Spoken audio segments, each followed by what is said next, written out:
Radio-Télévision La Voix de l'époux, première chaîne de la révélation. RTVE, tout un programme. RTVE, Radio-Télévision La Voix de l'époux, première chaîne de la révélation. RTVE, tout un programme. RTVE, Radio-Télévision La Voix de l'époux, première chaîne de la révélation. RTVE, tout un programme. Bonjour chers téléspectateurs de la chaîne RTVE et en particulier des amateurs de la rubrique Totonga Congo. Aujourd'hui, nous allons parler des éléments qui permettent de protocoler un champ visuel. Nous commençons comme d'habitude, nous faisons la lecture pour aller vite et pour ne pas perdre certains éléments. Nous commençons page 152, rapport imprimé d'un champ visuel. Les intitulés dans le rapport imprimé, page 152, les intitulés dans le rapport imprimé d'un champ visuel, nous trouvons comme entrée le RX, le DS, le DC, le VFI, le GHT, le MD, le PSD, le Total Deviation et le Pattern Deviation. Dans le rapport imprimé d'un analyseur des champs visuels automatiques, nous trouvons donc ces entrées là-bas. Nous allons les parcourir un après l'autre dans un instant. Page 153, RX signifie correction optique utilisée, c'est-à-dire le numéro qui permet aux malades de bien voir, parce qu'il y a des malades qui viennent myopes et tout ça, ils ne voient pas bien. Donc, quand ils doivent voir le spot qui est dans le champ visuel, on doit s'assurer que leur défaut est corrigé par les lunettes pour qu'ils puissent bien voir le spot, pour qu'en cas d'anomalie, on soit sûr que ce n'est pas un problème de vision qui a provoqué l'anomalie du champ visuel, mais bien la rétine qui est en cause ou bien alors les autres voies optiques ou dans les crânes. Donc, toujours page 153. Le RX, c'est la correction optique utilisée. 1A. Le RX, c'est la correction optique utilisée pendant le test. Ça veut être correcteur porté ou non. Soit il le porte, soit il y a une tige là sur laquelle on met l'équivalent de la correction optique pour que les malades voient bien le spot. La correction optique RX, prescription, portée ou insérée dans l'appareil pendant l'examen du champ visuel. RX est l'abréviation de prescription du latin récipe utilisé en médecine pour désigner l'ordonnance. C'est le même RX qu'on utilise quand on prescrit les médicaments. Ça signifie prescription. Ça vient du latin récipe, en abrégé RX. Dans un examen de champ visuel automatique, la qualité de la réfraction du patient, sa correction optique, lunettes ou lentilles, peut influencer la prescription du test, la précision du test. Pour éviter que des défauts visuels, myopie, hypermétropie, astigmatisme, presbytie, ne faussent les résultats, le patient doit regarder les cibles des tests à travers une correction adaptée à la distance de test, généralement 33 cm, dont la coupole a un diamètre d'à peu près 33 cm. Page 154, toujours RX correction utilisée. Eh bien, il y a deux possibilités. Soit le patient, il est jeune, il a une bonne accommodation, alors parfois l'examen peut être fait sans correction spécifique.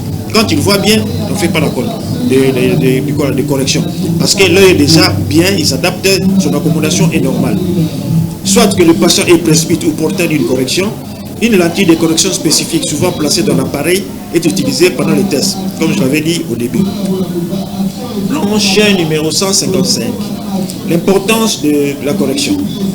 RX. Une mauvaise correction pendant l'examen peut fausser les résultats, comme je l'avais dit, donnant l'impression d'un champ visuel qui n'existe pas.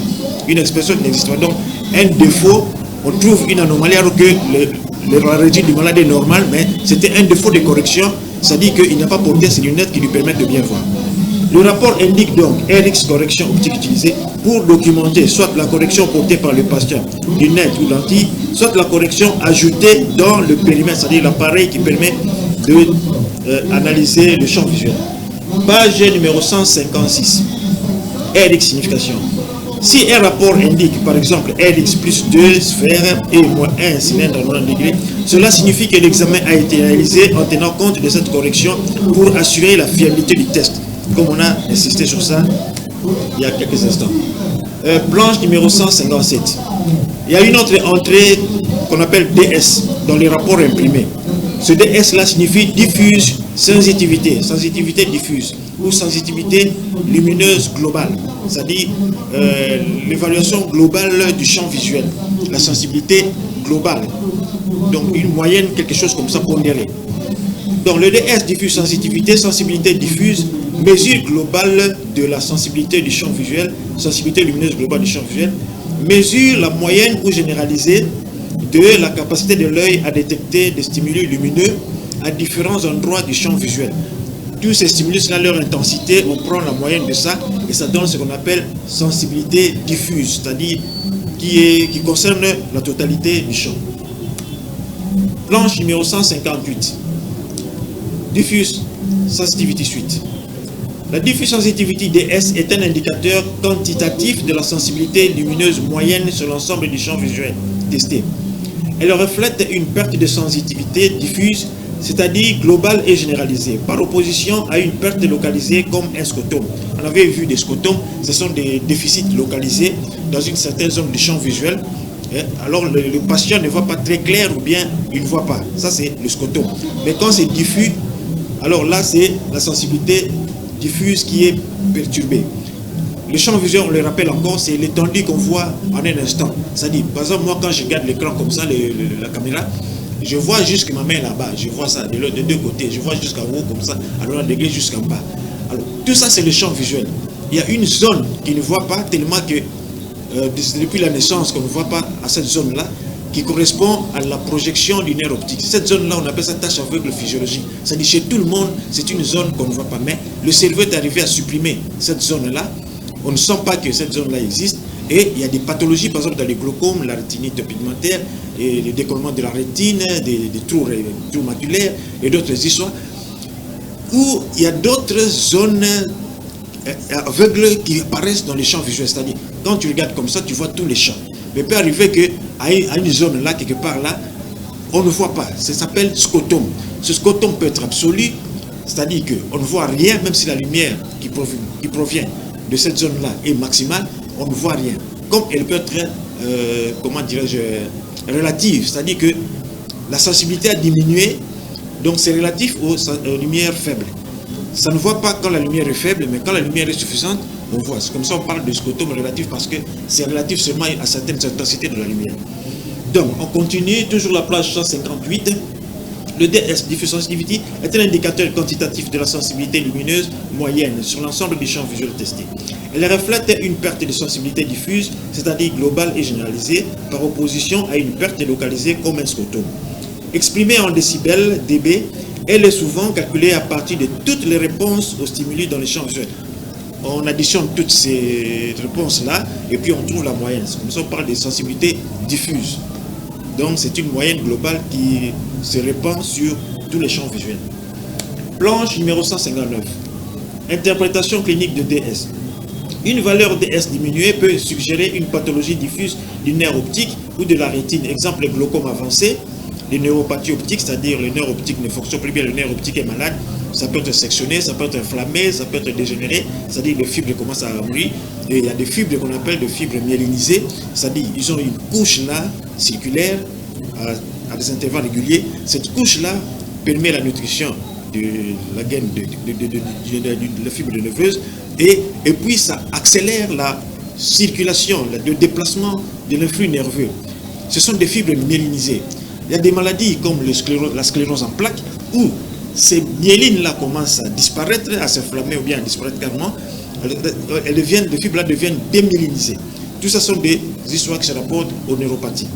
Ici, c'est la neuropathie du nerf optique parce que c'est le nerf optique qui conduit les informations visuelles de la rétine jusque dans les cerveaux. Et puis, la sensibilité diffuse là peut refléter aussi des pathologies au niveau de la rétine. On continue toujours dans la planche 159. Un mauvais état général du patient. Donc, la DS peut refléter aussi un mauvais état général du patient. Par exemple, la fatigue, les défauts de concentration pendant les tests, etc. Ça peut refléter aussi une cataracte totale ou une opacité des milieux. Par exemple, il y a des milieux transparents. Vous avez la cornée qui est très transparente. C'est une couche qu'on voit quand vous regardez l'œil en diagonale, en perpendiculaire comme ça, à 90 degrés. Vous voyez la cornée. Et puis, il y a le cristallin, il y a l'humeur aqueuse, le vitré. À tous ces niveaux-là, on peut avoir des obstacles dans la transmission de la lumière. Alors, on parle d'opacité des milieux transparents. Alors, donc, le DS peut refléter aussi une anomalie à ce niveau-là, car la lumière est moins bien perçue partout. En revanche, une perte localisée non diffuse se traduit par une sensibilité normale ou quasi normale ailleurs dans les champs visuels avec des zones précises de baisse. Donc, il y a des pertes localisées, il y a des pertes généralisées. Les pertes localisées, c'est comme par exemple les trous maculaires, les scotomes, les déchirures, les décollements de la rétine, des histoires comme ça. Et puis, il y a des anomalies généralisées, diffuses, comme la cataracte totale, un décollement total général, une section du nerf optique, ou bien quand c'est un problème qui est au niveau carrément des centres visuels, au niveau du cerveau. Planche numéro 160. Interprétation complexe de DS, de diffuse sensibilité, la sensibilité diffuse, ou sensibilité globale. Planche numéro 160. Un champ visuel automatisé avec DS faible ou EMD abaissé, mais PSD normal entraîne perte de diffusion probable, soit par exemple glaucome avancé ou cataracte. Donc si on trouve une DS faible, une mean deviation abaissée et une PSD normale, on doit conclure à une perte diffuse probable, soit dans les glaucomes avancés, soit dans la cataracte.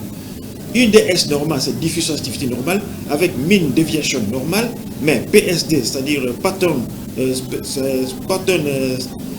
deviation spéciale élevée, là ça se rencontre dans des pertes localisées comme le début de glaucome avec scotome focal. DS faible là avec tout ça ce qu'on a vu avant dans les glaucomes avancés, mais quand c'est localisé, ça se rencontre souvent dans les glaucomes avec scotome focal, dans les pertes focales, dans les débuts de glaucome. Planche numéro 161, DS diffuse corrected, c'est-à-dire DC diffuse corrected, c'est sensibilité diffuse corrigée en fonction des autres anomalies qu'on trouve à côté là. La correction diffuse sensibilité diffuse corrigée ajustée pour certains biais. Le DC désigne une correction visuelle uniforme ou diffuse utilisée, donc le DC ce qu'on avait vu avant, utilisée lors du test de champ visuel automatisé.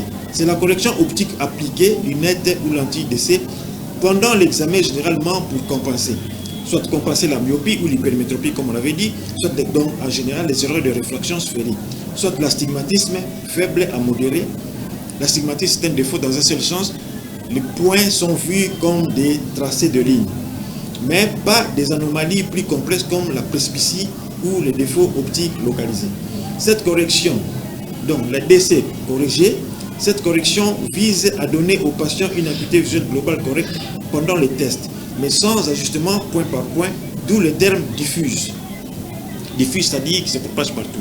Si vous avez une torche, il y a des torches qui donnent par exemple des lumières diffuses, c'est-à-dire c'est clair partout de la même façon, comme il y a des torches qui donnent des lumières focalisées. Ça concentre la lumière en un seul point. C'est un peu le même principe ici. Diffuse, c'est-à-dire ça prend une large surface. Localisé, c'est circonscrit. Planche numéro 162. Importance du DC. DC diffuse corrected. Correction diffuse, sensibilité diffuse corrigée, ajustée pour certains biais. Les biais, ce sont des maladies qu'on a vues là-bas. L'objectif d'un test de champ visuel est d'évaluer la sensibilité rétinienne, capacité à percevoir des stimuli lumineux dans différentes parties du champ de vision, c'est-à-dire champ visuel. Une mauvaise correction optique peut fausser les résultats. C'est-à-dire, quand le malade ne voit pas bien, parce qu'il a un problème qui nécessite des lunettes, c'est ça qu'on appelle défaut de réflexion. Donc, une mauvaise correction optique peut fausser les résultats. Il voit des zones floues, et dans cette zone-là, si c'est dans cette zone-là qu'on projette le spot, le malade ne verra pas bien le spot là et on croira que c'est une zone qui ne fonctionne pas bien, alors que c'est une zone qui fonctionne bien, mais parce que la vision est floue à cette zone-là, alors il n'a pas vu le spot. Et c'est la faute du spot, c'est la faute de la correction, ce n'est pas la faute de la rétine. Là, on risque d'avoir un faux diagnostic disant que la rétine est malade quelque part, alors que la rétine n'a rien à voir avec cette pathologie-là, cette anomalie-là. Donc, une mauvaise correction optique peut fausser les résultats. On a des zones floues, mauvaise perception, donnant des faux positifs de déficit visuel. La correction diffuse permet d'assurer que les défauts détectés sont d'origine neurologique ou oculaire, glaucome, pathologie rétinienne, et non dus à un flou optique. C'est-à-dire que les anomalies qu'on peut rencontrer, que peut révéler le champ visuel, ce sont d'origine neurologique, comme on avait dit, d'origine oculaire, par exemple, des problèmes au niveau de la rétine, des trous, des inflammations, des rétinites diabétiques, comme ici le glaucome, la pathologie rétinienne, et non dû à un flou optique. C'est-à-dire, quand c'est dû à un flou optique, il ne faut pas rapporter ça à la rétine. Il faut faire le nécessaire pour que les défauts optiques ne se reflètent pas dans le champ visuel. C'est pour ça qu'il faut apporter le diffuse corrective. Et puis, pendant l'examen, il faut mettre la correction dont les malades nécessitent pour que cette anomalie-là ne reflète pas sur le champ visuel, ne fausse pas le champ visuel. On parle de biaisé, le champ visuel sera biaisé. Planche numéro 163. Dans un rapport Humphrey, c'est-à-dire Humphrey, c'est un des appareils qui fait le champ visuel. Dans un rapport Humphrey, on peut voir une ligne mentionnant dans le rapport imprimé. Réfraction plus 1,50 DC, moins 0,50 DC. DS, c'est dioptrie sphérique, et DC, c'est le dioptrie cylindrique. On avait parlé des astigmatismes où le malade voit un point comme une ligne, et dans les DS, le dioptrie sphérique, le malade voit un point, au lieu d'avoir un point clair, il voit un point flou.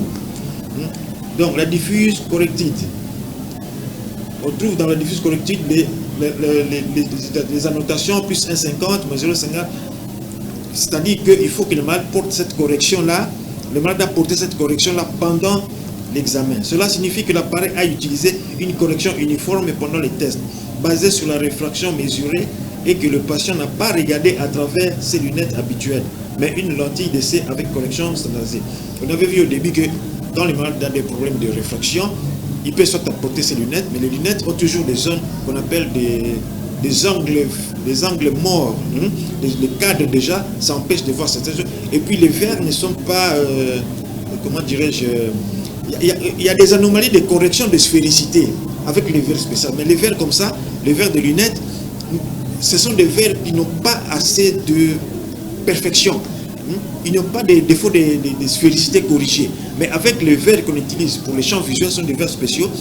On met ça dans l'appareil. Ce sont des verres spéciaux où toutes les défauts de sphéricité sont corrigés et la correction prend tous les champs. Au lieu de prendre seulement quelques zones privilégiées, par exemple pour les lunettes, on privilégie là où par où passe le champ visuel principal, c'est-à-dire le champ visuel central. Mais pour le champ visuel, il faut que la netteté là soit répartie sur toute la coupe, sur toute l'étendue de 90 degrés de part et d'autre, vers la gauche, vers la droite, vers le haut et vers le bas. Donc, planche numéro 164, c'est quoi la correction de ces uniformes? Elle ne varie pas d'un point à l'autre, comme je venais de le dire, de la rétine testée. C'est-à-dire, cette correction-là s'applique sur toute l'étendue du champ visuel. Contrairement à une lunette progressive, ici, ou à une correction spéciale pour aberration optique complexe. Elle suppose que l'œil a une même erreur de réfraction partout dans les champs, ce qui est généralement vrai.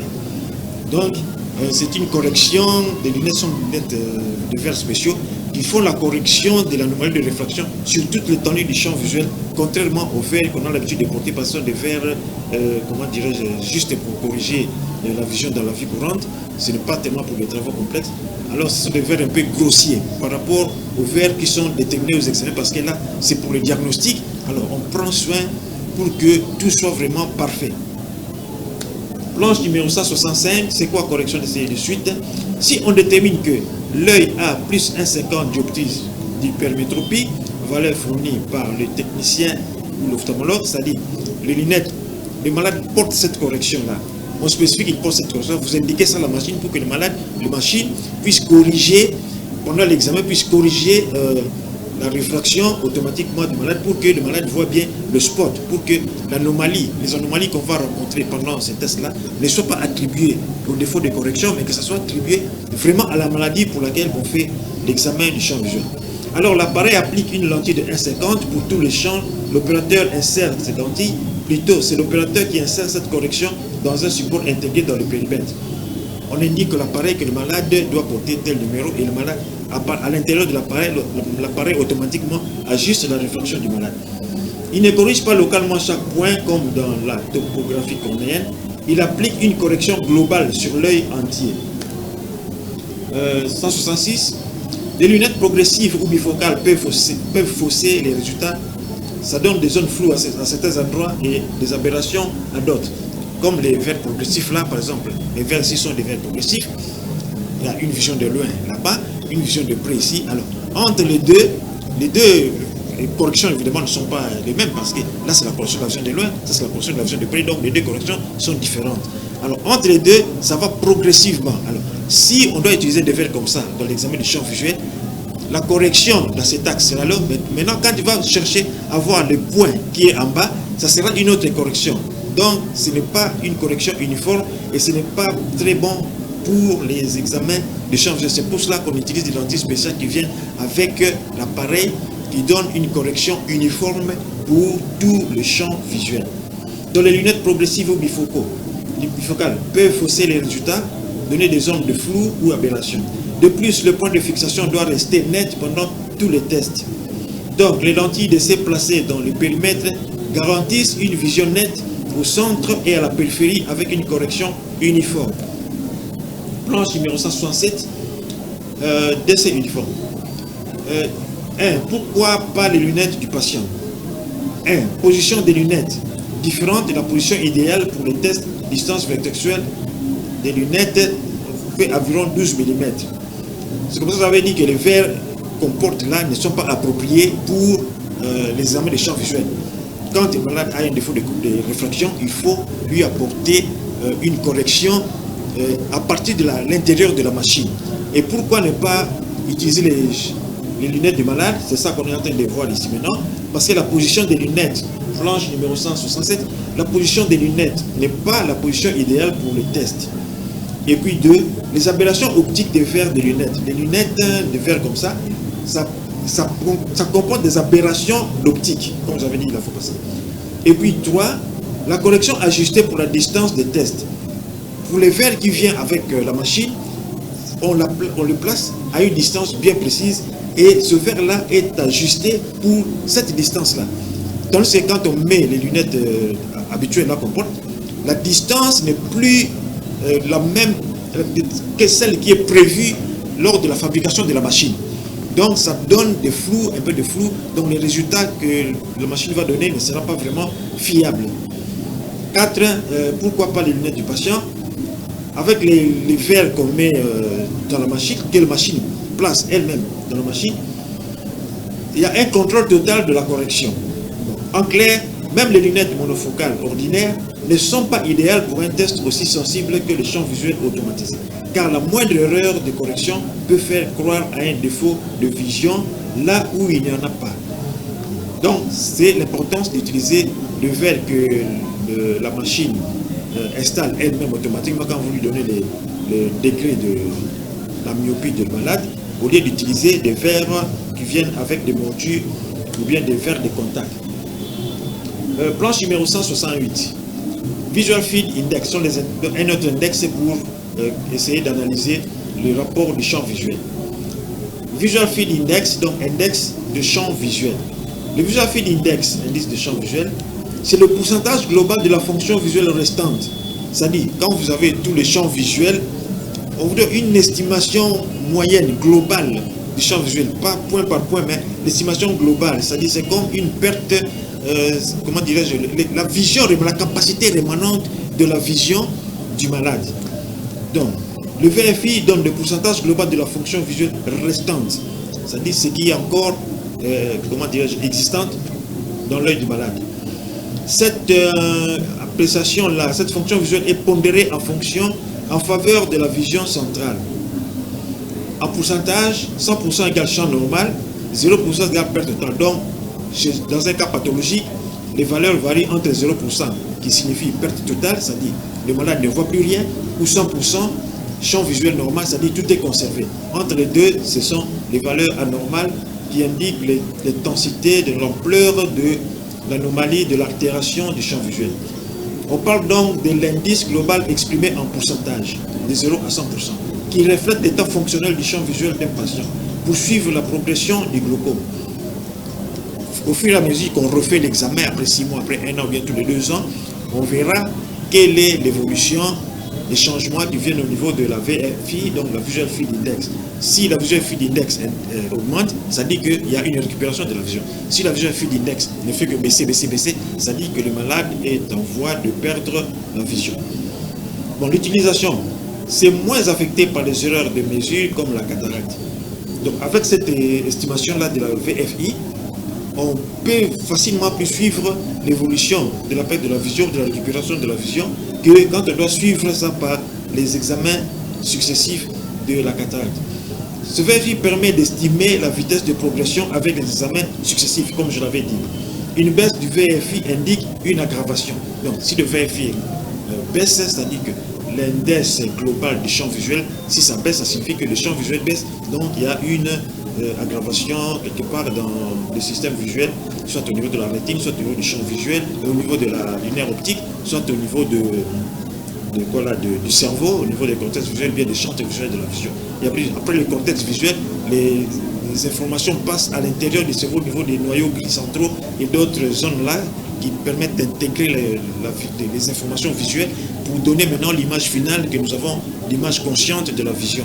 Alors, toute anomalie à n'importe quel niveau là, soit au niveau de l'œil, soit au niveau du nerf optique, des zones de voie optique, soit au niveau du cortex, soit au niveau des centres visuels supérieurs. Alors, toute anomalie à ce niveau-là perturbe la vision et on peut suivre ces altérations-là avec le champ visuel, surtout avec l'index de champ visuel qui donne la altération progressive ou bien la récupération progressive de la vision.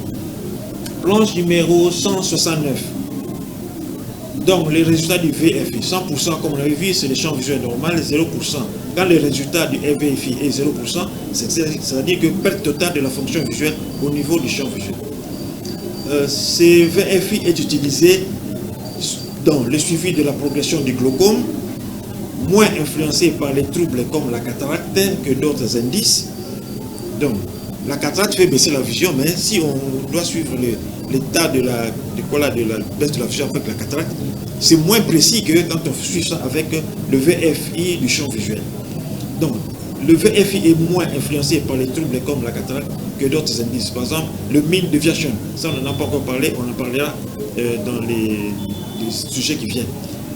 Le VFI permet aussi de modéliser la vitesse de progression du glaucome au fil des années. Comme je l'avais dit, ça permet de suivre l'examen avec des examens successifs. On va voir si si le VFI augmente, si ça diminue, après combien de temps de perte, pour combien de temps. Alors, on sait que tous les 6 mois, il y a une perte de 1%, tous les 6 mois, il y a une augmentation de 1%, une récupération de 1%. C'est un peu les avantages du VFI, indice du champ visuel. Planche numéro 170. Vous avez ici, planche numéro 170. Planche numéro 170. Planche numéro 170. Donc, nous avons là un exemple de VFI, Visual Field Index. Vous voyez, ça, c'est ce que les machines donnent quand tu fais l'examen. C'est ça ce qu'il imprime pour qu'on sache évaluer un peu la fonction du nerf optique, de la rétine, tout ça, les champs visuels. Tout ce qui est en noir, c'est-à-dire que ça représente la perte. Tout ce qui est noir foncé, c'est la perte de la vision du champ visuel, comme j'avais dit.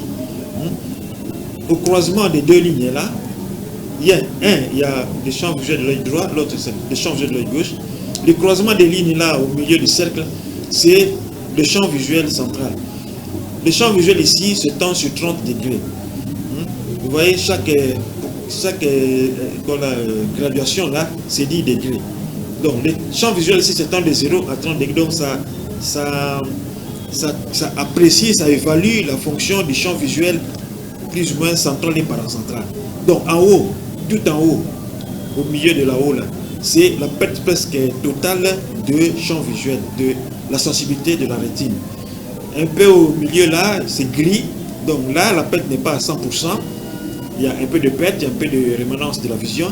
Et un peu en haut là, au-dessus de la ligne horizontale, vous voyez que c'est gris clair. Il y a une perte, mais la perte n'est pas très avancée. Il y a encore une bonne qualité de la vision. Et en bas, il y a moins de perte.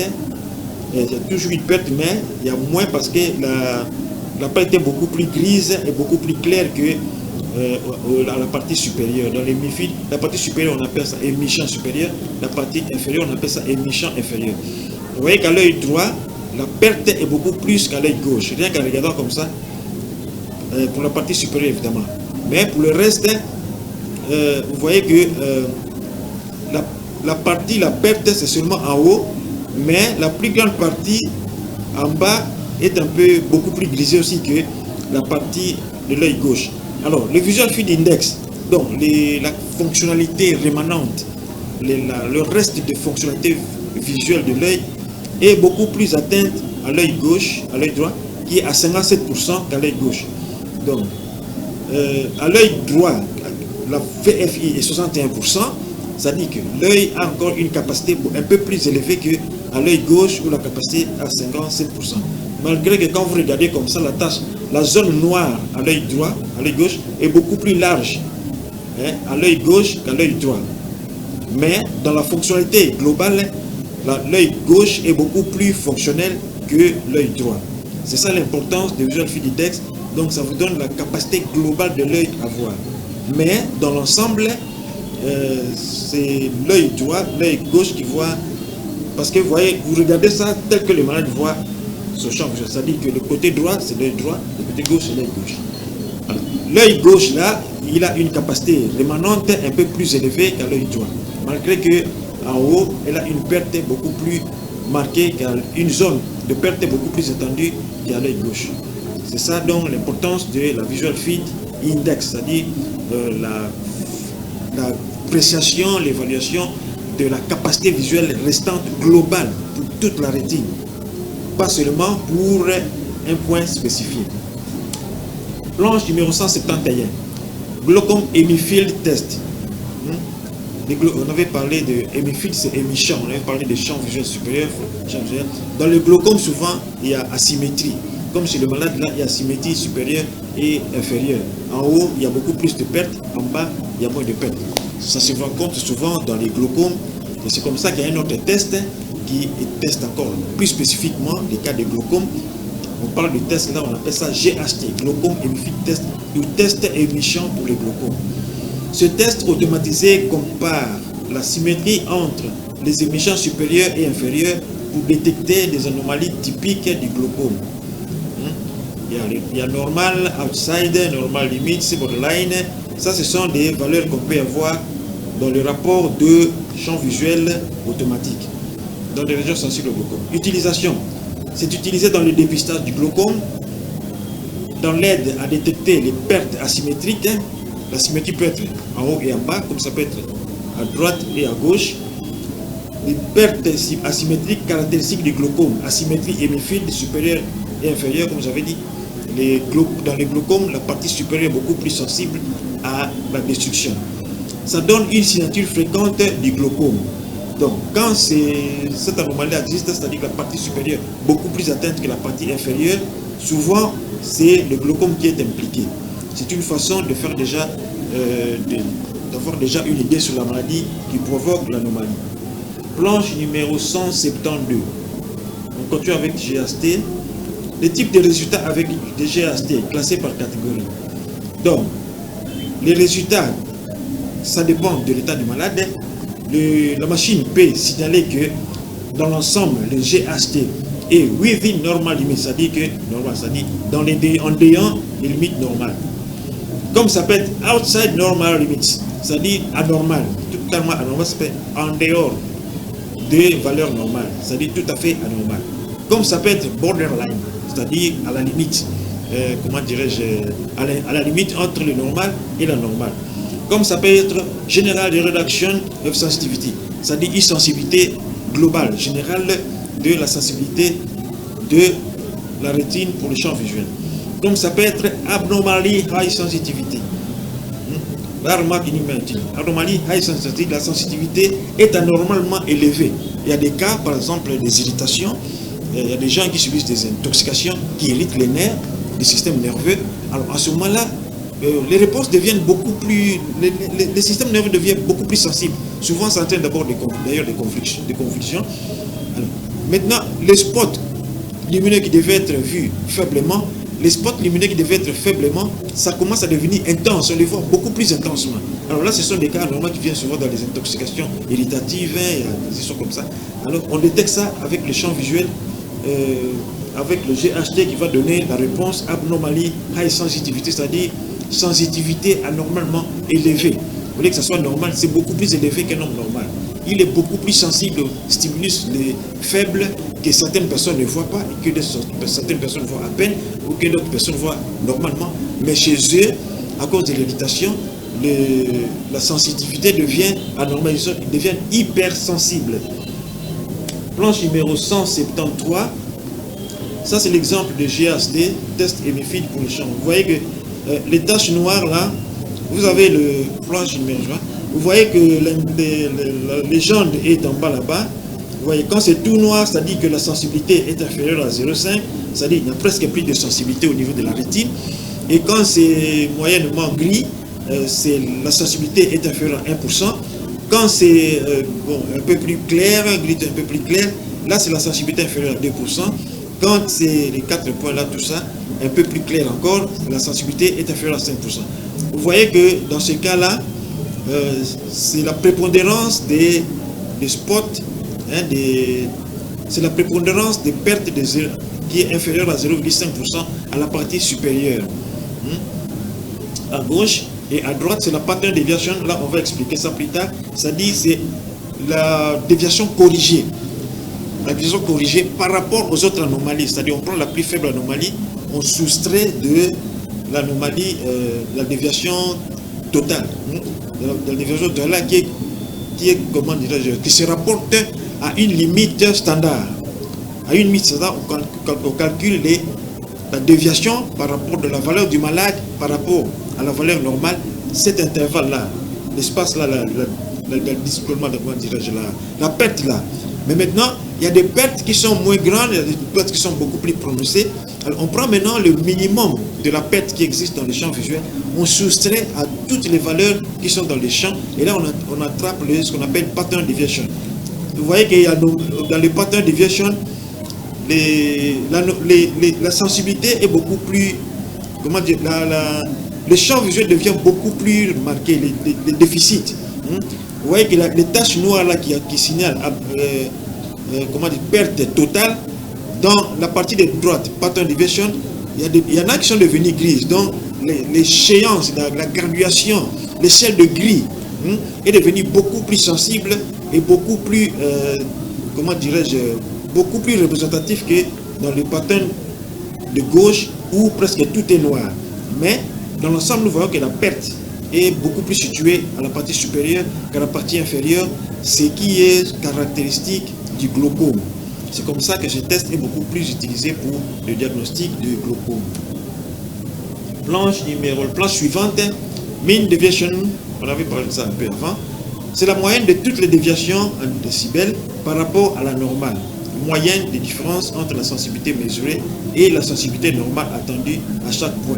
C'est-à-dire, la sensibilité attendue pour chaque point. On sait que dans cette point-là, la rétine doit répondre à telle intensité, mais chez lui, il a répondu à une intensité beaucoup plus forte. La différence là pour chaque point, on prend la moyenne et ça donne ce qu'on appelle la moyenne de toutes les déviations par rapport à la normale. C'est la mean deviation. Cette mean deviation indique donc, déviation moyenne, indique la différence moyenne de sensibilité par rapport à une population normale ajustée à l'âge. C'est-à-dire, ce que ça devait être comparé à ce qu'on trouve chez les malades. Maintenant, on prend à chaque point là, toutes les différences là, on les additionne, on trouve la moyenne et ça donne la déviation moyenne, la mean deviation. Donc ça indique la différence moyenne de sensibilité par rapport à une population normale ajustée à l'âge. Pour chaque âge, il y a une base de données. Pour comparer, on ne va pas mesurer le champ visuel d'un enfant, comparer ça au champ visuel de quelqu'un qui a 70 ans, 60 ans. Et pour chaque âge, il y a une base de données, une base de référence. Les valeurs négatives indiquent une perte de sensibilité, peut-être influencée par des troubles diffus comme une cataracte. Planche 175. Ça donne l'objectif du MD, mean deviation, déviation moyenne. La déviation moyenne donne une idée globale du niveau de perte visuelle, donc sur la diminution globale de la sensibilité visuelle. On avait vu le Visual Field Index qui donnait la sensibilité globale de la rétine, c'est-à-dire l'appréciation globale de la rétine. Maintenant ici, c'est l'appréciation globale de la perte. Les valeurs typiques de la mean deviation, c'est de 0 à 2 décibels, champ visuel normal, de moins 2 à moins 6 décibels, légère atteinte, moins 6 à moins 12 décibels, c'est atteinte ou altération modérée, inférieur à moins 12 décibels, c'est atteinte sévère. La limite de cette méthode-là, ça ne distingue pas si la perte est diffuse ou localisée. parce que ça donne une sensibilité moyenne. C'est la somme de toutes les différences sur tous les champs visuels et on fait la moyenne. Donc ça donne la moyenne sur toute la rétine, donc ça ne donne pas la mesure de la perte si l'anomalie est diffuse ou bien si elle est localisée. Ça donne seulement une moyenne pour toute la rétine, donc tous les champs visuels. Ici à la planche numéro 176, voilà l'exemple de mode de déviation, on avait déjà vu ça. Le mode de déviation ici est de moins 13%.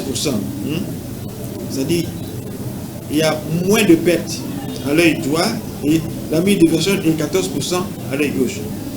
On avait vu que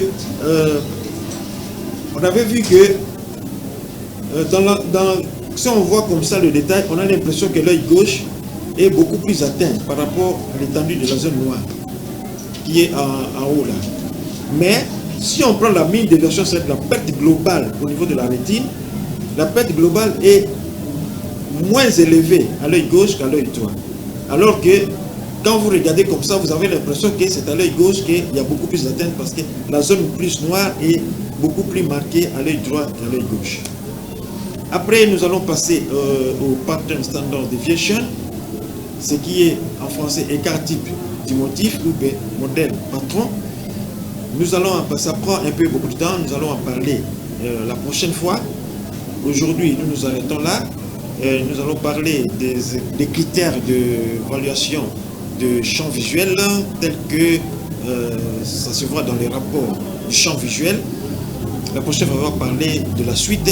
Aujourd'hui, nous vous remercions d'avoir été attentifs à notre émission et nous espérons que vous avez compris. Si vous n'avez pas compris, il y a d'autres émissions qui viendront pour éclairer, mais c'est surtout plus pour les techniciens de champ visuel et les médecins qui demandent le champ visuel pour que les langages soient un peu normalisés entre les deux camps, les camps des demandeurs et les camps des techniciens et les camps des protocoleurs. Il faut que les choses soient un peu claires pour que quand l'un parle, l'autre sait de quoi il s'agit. Et nous espérons que les gens ont suivi, que ça a profité à tout le monde et que ça a intéressé beaucoup de gens. La prochaine va continuer. Aujourd'hui, nous vous remercions d'avoir été attentifs à notre émission et d'être surtout fidèles à notre émission, que chaque jour vous suivez. Nous vous remercions et nous vous apportons toutes les bénédictions du ciel pour que vous puissiez toujours continuer à suivre notre émission. Nous vous disons ciao et à la prochaine fois. Notre émission est diffusée mardi et jeudi en direct à partir de 10h en principe. Avec les embouteillages, tout ça, on commence toujours un peu en retard.